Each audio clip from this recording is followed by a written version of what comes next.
Activists are also trying to slow displacement from Boston's Chinatown, the historic gateway neighborhood for Chinese immigrants, many of them working their way up from poverty, has increasingly been feeling the squeeze of the upscale market in downtown Boston. One of the efforts to protect the immigrant footholds is a campaign involving dilapidated properties on Hudson Street, one of them recently acquired by a developer. To tell us about the campaign is our guest from the Chinese Progressive Association, the organizing director, Karen Chen. Thank you very much for being with us, Karen. Thank you for having me. First of all, about the city life, I understand the eviction they were afraid was going to happen. I guess they put that on hold. Yeah, they won. There was I just got the victory notice. They stopped the eviction on a foreclosed home, so it was great news. Now you're trying to do this in Chinatown, something almost like that with Hudson Street. Talk about what those buildings were like for people, let's say going back a couple of years when the city inspectors came down. So, you know, there's a lot talking about Chinatown in this housing crisis, and I think the most recent crisis is around row houses, which traditionally provide low-income housing for the community, but in a lot of these row houses are turning into, you know, a market rate, unaffordable housing to the community.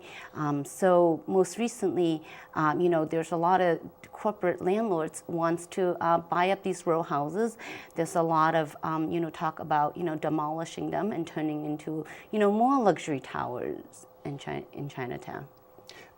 Well, what's been going on with the residents? I know there's one building that's already been acquired, so what's happened since then? 103 Hudson.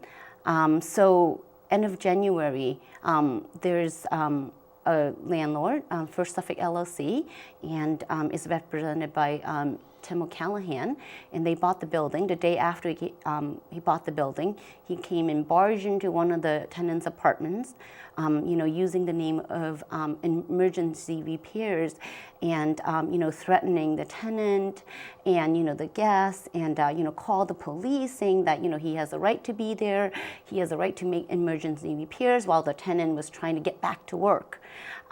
So that building, you know, basically, it's not the best, you know, building, right, you ever live in, and that's the best, not the best apartment, but it's affordable to, you know, the tenants, and they can work and live in the community. And there's been a lot of issues around, you know, repairs, and there's been ongoing, you know, issues. And finally, this landlord took over, supposedly, you know, to make the situation better, but in fact, it made it worse.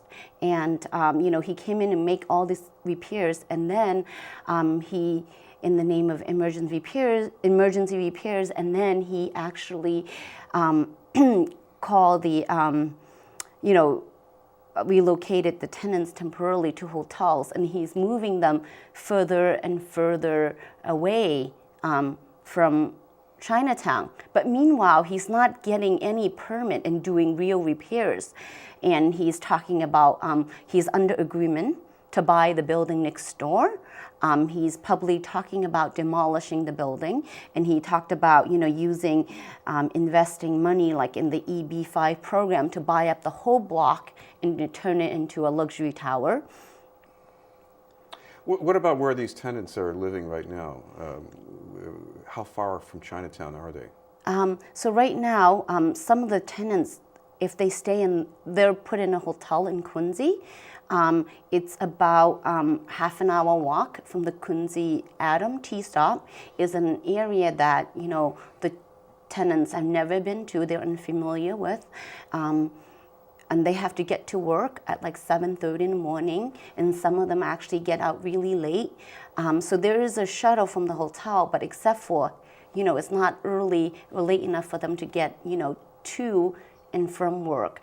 And they have to travel, you know, 3 to 4 hours to get to work. It's horrible. Now, I know in a normal world, if a landlord wants tenants out, you have to send some kind of a notice, and it takes some time. This seemed to be all so abrupt. Yeah. So there was never any formal notice that, you know, First Suffolk LLC, represented by Tim O'Callahan, is the new landlord. He just barged into the apartment and say, "This is my building," and the tenant says, I don't know who you are. I want you to leave. I have to go to work. And he was like, no, I'm here. I'm staying. And he also called like a locksmith to come and change the lock. Explain why, for all of these market forces pushing in a different direction, it is so important for some immigrants, at least, to live in Chinatown. Yeah, a lot of the immigrant families in Chinatown, they live in Chinatown out of necessity, not convenience. They really actually need the services there. And these Hudson Street tenants, they put up with pretty bad living conditions, but they know that they would be able to get to work. They know that they can get around to be able to buy food. They know that they can, find help if they need to. So like right now, the tenants being in Quincy, what happens is that, when they go back to Quincy at the hotel, even if there's food, they don't know what to order. They're not familiar what's on the menu, even if they understand the menu, but there's language barrier to the menu. So these tenants have been, skipping meals because they have to, get back to a shelter and then being able to get to work. They get lost all the time trying to take the train back, to the hotel. And we know that it was, this past winter is a record, Yeah, the red line wasn't much help. A little time here, because one of the efforts going on in Chinatown, the grassroots efforts, is to have a land trust to buy some property so that you don't have outsider investors deciding the fate. Can you tell me a little bit about how that's going?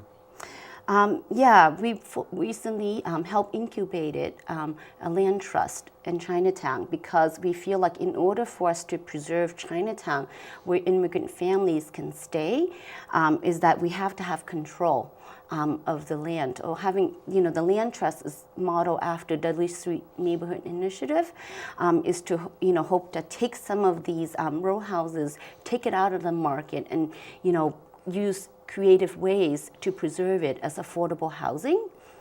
All right, thank you very much for being with us. The Chinese Progressive Association, Karen Chen.